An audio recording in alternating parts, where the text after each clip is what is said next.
По завршувањето на распитот пред судија на претходна постапка во кривичен за двете раководни лица во комунална хигиена Сабахудин Рустеми Јаки Саити, нивниот адвокат Асмир Алиспахик информира дека директорот Рустеми од притвор си поднел оставка од функцијата поради морални причини. Како што кажа Алиспахик, оставката не била поврзана со признание на вина.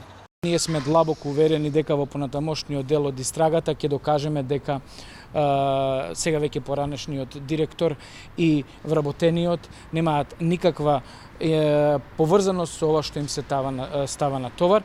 Она што мене ме загрижува е фактот што ние како одбрана, заедно со тим од неколку адвокати, доставивме голем број на материјални докази во насока на спротивно од она што го тврди јавното обвинителство.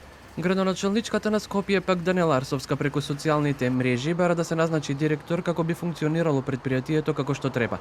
Арсовска повторно со тврдење дека премиерот и власта преку управниот одбор го тероризирале градот. Го повикуваме премиерот Мицкоски, кој има своја претседателка на управен одбор од ВМРО, која воедно е и осуден криминалец за 2 кривични дела во 2006 и 2022 година. Да го повика управниот одбор на комунална хигиена Скопје согласно член 24а став 2 од Законот за јавни предпријатија во случај да донесе одлука за разрешување на директорот. И согласно став 3 од истиот член, да именува вршител на должност на предпријатието. После маратонскиот распит, кој траеше повеќе од 7 часа, судијата на претходна постапка донесе одлука за одредување мерка притвор во траење од 30 дена. Пред тоа Рустеми и Саити беа задржани без малку 24 часа на распит во полициска станица. Обвинителството ги сомничи согласно член 230 став 1 поради загрозување на животната средина и природата, за што, според кривичниот законник, се предвидува казна затвор од 1 до 10 години.